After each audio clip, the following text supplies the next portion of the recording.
À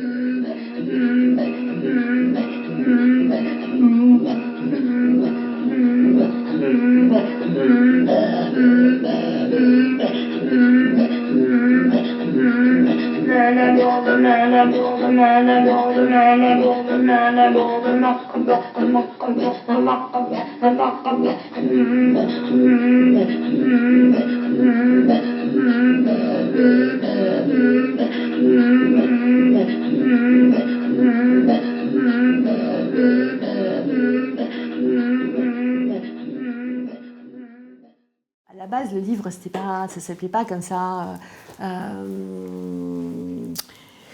Donc le livre sur le sida, Récit au sida, récit du Burkina. Moi, je voulais faire donc la maladie de l'araignée. Alors bon, ça a déjà été pris par un autre auteur, hein, mais par rapport au sida. Mais non, je voulais faire les aventures d'araignée sida la rusée parce que très rapidement, en fait, les gens me disaient, mais d'abord sida, mais sida c'est quoi? Sida, c'est l'araignée. Et effectivement, en lobiri, la langue des lobbies, sida veut dire araignée.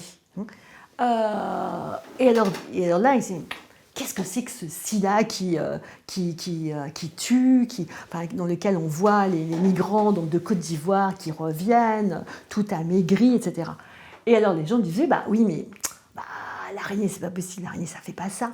Et puis je dis, ouais, l'araignée du Burkina, non, parce qu'on est dans les savanes. Mais Côte d'Ivoire, c'est la forêt. Donc la forêt, ces petites bêtes-là, elles sont beaucoup plus grosses en forêt. Donc c'est sûrement ça, quoi.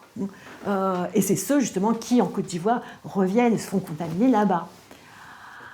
Alors, moi, on m'explique ça, et je dis, ah ouais, bon. Puis là aussi, il y a les dessins.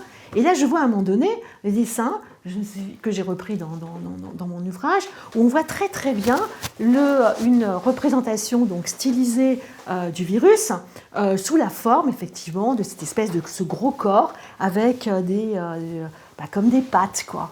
Et là, on me dit c'est araignée, quoi, araignée sida.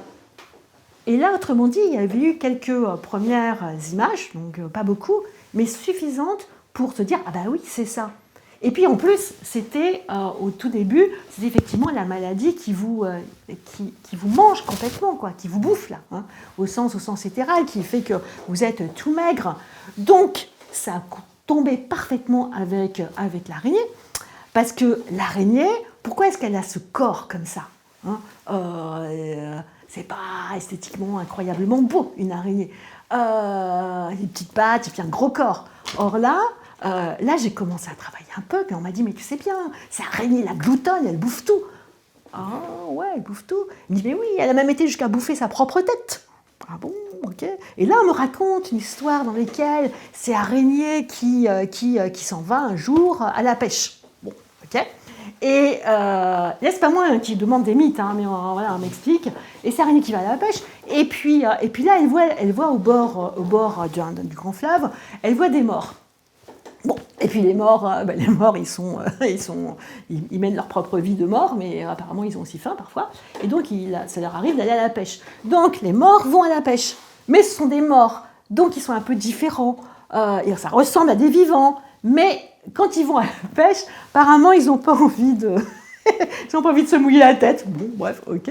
Et donc, hop, ils enlèvent la tête et ils plongent directement. Ils n'ont pas de canne à pêche non plus, ils sont des morts. Hein. Donc, bon, alors, araignée voit ça. Et elle dit, ah ouais, d'accord, c'est comme ça donc qu'on pêche, quoi. Et de manière active, quoi. Hein. Et donc, du coup, araignée, qui n'était pas celle que l'on connaît à l'époque, elle enlève sa tête. Et elle part pêcher. Hein. Elle part pêcher, bon. Et puis bon, ok, elle pêche. Et quand elle revient, elle voit aussi les morts qui sont revenus et qui remettent leur tête et qui s'en vont. Et puis là, elle veut faire comme, ok, elle va remettre sa tête, sauf que c'est araignée, c'est pas comme les morts. Donc, impossible de remettre sa tête. Donc, l'araignée se dit, mais qu'est-ce que je vais faire? Et l'araignée se dit, bon, bah, il n'y a qu'une seule solution, c'est bouffer ma tête. Et donc, elle bouffe sa tête. Et c'est ça qui fait qu'elle a ce corps absolument incroyable, c'est parce qu'effectivement, elle a bouffé sa tête, elle se retrouve avec ses petites jambes de rien. Donc, c'est vraiment araignée la gloutonne qui bouffe tout, quoi. Qui bouffe tout, mais qui en même temps, qui est Alors, elle est un peu bête, mais aussi un peu maligne quand même. Il y a plein de contes qui racontent les aventures d'araignées. Et il y a par exemple un autre conte qui raconte comment... Qu'est-ce qu'elle fait là? C'est assez étonnant. Je cherche un tout petit peu ce que je voulais, mais elle est... oui, voilà, elle est... en fait, elle entend parler que Dieu a une fille, et la fille de Dieu est un peu spéciale, parce que la fille de Dieu, en fait, elle rit pas. Bon, ça arrive, hein, mais Dieu, quand même, ça ne lui plaît pas, sa fille rit pas. Dieu façon, quoi, hein, c'est le Dieu ciel, des lobbies. Bon, elle rit pas. Bon. Donc, du coup, c'est quand même un père. Donc, il aimerait que sa fille... voilà. Alors, il lance un concours. Celui qui réussira à faire rire ma fille, eh bien, je lui donnerai sa main. Enfin, la main de la fille. Et alors, Araignée entend parler de ça, elle trouve que c'est quand même, waouh, si elle pouvait se marier avec la fille de Dieu, ce serait top. Donc du coup, elle part, et elle cherche, et puis elle trouve un espèce de, comme un animal assez fort, qui est là, elle réussit à arriver à l'endroit du concours, et puis elle trouve un chiot, et là, elle a une idée qui n'est pas totalement idiote. C'est-à-dire qu'elle prend un peu de nourriture et elle va donner à manger au chiot. Bon, alors déjà, la fille de Dieu, elle voit le chiot, elle est mignon, le chiot. Bon, elle voit Araignée, qui n'est pas belle, mais bon, ok. Et puis Araignée va prendre donc un peu de nourriture. Mais que fait Araignée? Elle ne lui donne pas dans la bouche, elle lui donne dans son anus. Et là, évidemment, le chiot, c'est pas incroyable de manger par l'anus, quoi. Et alors là, évidemment, la fille de Dieu, elle rit, quoi. Elle rit, et donc, Dieu, il est content, et il va donner sa fille. Voilà. Donc, autrement dit, Araignée, quand même, et là aussi, c'est une histoire de nourriture, quoi. Clairement, de nourriture. Donc on sait que voilà, c'est Araignée.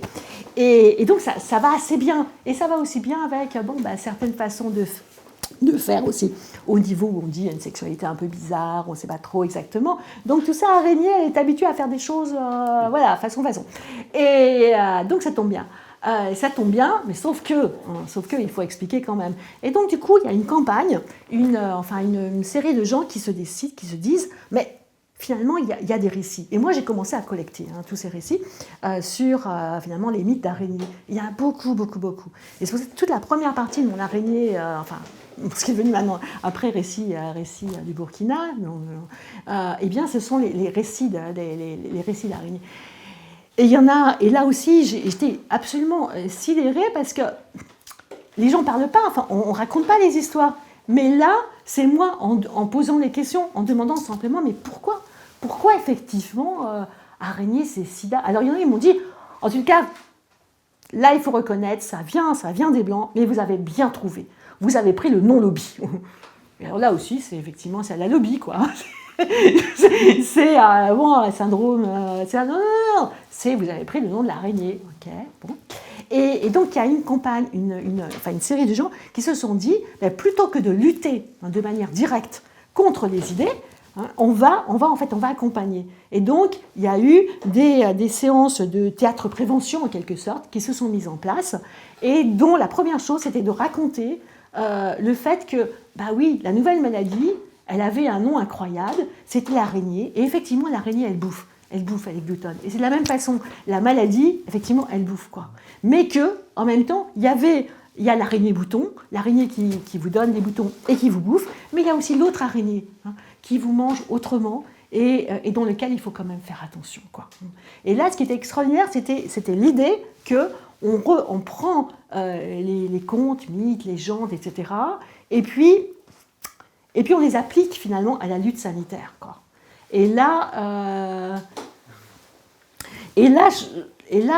finalement, c'était vraiment, je crois que c'était penser la lutte sanitaire dans laquelle, moi je ne fais pas de la lutte sanitaire en tant que telle, mais en même temps, je ne peux pas non plus, si mes bribes de savoir peuvent servir à quelque chose, je dois me mettre, voilà, il faut y aller. Et là, dans le cas présent, ce qui était remarquable, c'était de se dire que, effectivement, on va pas, enfin, les représentations des uns et des autres, même si elles heurtent la rationalité occidentale, il n'empêche qu'elles existent, qu'elles sont là, qu'on doit les respecter, et qu'on peut faire passer un certain nombre de messages, mais par le biais de la reconnaissance de ces représentations et de cette intelligence aussi mythologique que l'on a.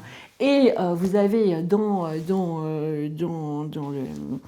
un des tomes des mythologies, je crois, de Lévi-Strauss, vous avez ces fameux personnages percés, qui ne réussissent plus à retenir, etc., qui sont un peu bizarres, dont il dit que là, ce sont ces figures de tricksters. Or, ces tricksters, effectivement, ils jouent des tours par définition, et parce qu'ils sont apercés, troués, etc.